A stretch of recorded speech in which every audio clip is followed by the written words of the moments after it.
Assalamualaikum warahmatullahi wabarakatuh. Saya Zastia Safitri dari kelas 2B dengan NIM 1204042552. Kali ini saya akan mempresentasikan fungsi komunikasi nonverbal. Sebelumnya saya mengucapkan terima kasih kepada dosen pengampu saya, yaitu Bapak Tony Hartono SMI. Yang pertama-tama, marilah kita panjatkan puji syukur atas kehadiran Allah Subhanahu wa Ta'ala yang telah melimpahkan rahmat dan nikmatnya serta hinayanya kepada kita semua, sehingga kita bisa melaksanakan kuliah daring seperti sekarang ini. Kemudian selawat berserta salam tidak lupa pula kita panjatkan ke atas kehadiran Nabi besar kita, yakni Nabi besar Muhammad SAW, yang telah membawa kita dari alam keburukan menuju alam terang benderang seperti sekarang ini. Baiklah, saya tidak akan memperpanjang kata-kata mukadimah, langsung saja kita masuk ke materinya. Yang pertama, fungsi komunikasi nonverbal.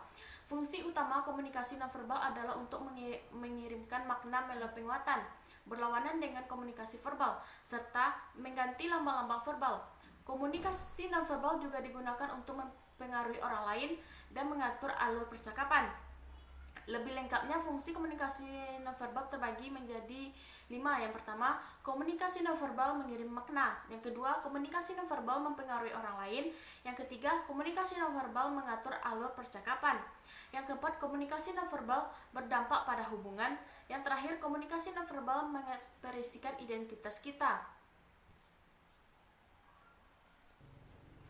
Adapun fungsi komunikasi nonverbal menurut para ahli, yang pertama repetisi, yang kedua substitusi, ketiga kontradiksi, keempat komplement, asensuasi, sugesti, efektif, pesan potensial, tingkatan kepercayaan, mengulang, terus pelengkapan perilaku verbal, menggantikan verbal, regulasi perilaku verbal, pertentangan, cacat fisik, memberi pesan terdalam, hubungan positif. Yang kedua, klarifikasi bahasa nonverbal. Yang pertama, bahasa tanda atau misalnya acungan jempol atau numpang mobil secara gratis, bahasa isyarat tunaragu. Yang kedua, bahasa tindakan, semua gerakan tubuh yang kita gunakan secara eksklusif atau memberikan sinyal, misalnya berjalan. Yang ketiga, bahasa objek. Bahasa objek misalnya pertunjukan tanda, pakaian, dan lambing nonverbal bersifat publik lainnya seperti ukuran ruangan, bendera, gambar, musik, dan sebagainya. Yang terakhir, bahasa diam nonverbal terbagi 5 bagian. Yang pertama, sebagai tanda bahwa kita memperhatikannya. Diam bisa menjadi tanda bahwa kita sangat tertarik dengan apa yang dibicarakan oleh lawan bicara kita. Isyarat nonverbal ini kadang bisa menunjukkan bahwa kita benar-benar memperhatikan apa yang sedang dibicarakan oleh lawan bicara, terutama jika kita menggunakan isyarat nonverbal dengan benar, misalnya pandangan dan kotak mata tetap mempertahankan dengan lawan bicara, sehingga ia juga tahu bahwa kita benar-benar sedang memperhatikannya. Yang kedua, memberikan jeda untuk berpikir. Ketika kita sedang berkomunikasi, kadang-kadang diperlukan jeda sesaat untuk melakukan proses berpikir. Dia menjadi salah satu cara untuk memberikan kita kesempatan berpikir dan merencana apa yang baru saja lawan bicara kita sampaikan.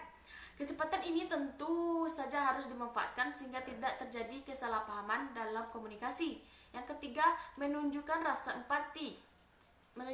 simpati dan empati. Nah, menunjukkan rasa empati dan simpati ini, diam juga menjadi salah satu teknik dalam komunikasi nonverbal yang berfungsi untuk menunjukkan rasa empati dan simpati. Kita akan menjadi lebih fokus dengan apa yang sedang menjadi bahan pembicaraan kita, sehingga lawan bicara juga tidak merasa sia-sia dengan topik yang sedang kita bicarakan. Yang keempat, menunjukkan tanda untuk menghentikan interaksi. Jika beberapa poin di atas lebih menunjukkan sisi positif dan fungsi diam dalam komunikasi nonverbal, maka sebenarnya ada beberapa macam hal yang juga sebenarnya bisa dilakukan untuk adanya teknik diam ini. Salah satunya adalah untuk menghentikan interaksi. Diam bisa menunjukkan rasa empati, rasa perhatian, tapi juga bisa menjadi salah satu tanda bahwa kita ingin menyudahi proses interaksi yang sedang terjadi. Yang terakhir, menunjukkan ketidaktertarikan. Disinilah masih ada kaitan dengan poin sebelumnya. Dia bisa menunjukkan ketidaktertarikan. Ini akan semakin terlihat terutama jika kita tidak mampu mempertahankan kotak mata yang terlihat fokus. Akibat, lawan bicara juga akan merasa bahwa kita mengakhiri pembicaraan itu. Nah, itulah materi presentasi saya kali ini. Lebih dan kurang saya mohon maaf. Wabillahi taufiq wa hidayah. Wassalamualaikum warahmatullahi wabarakatuh.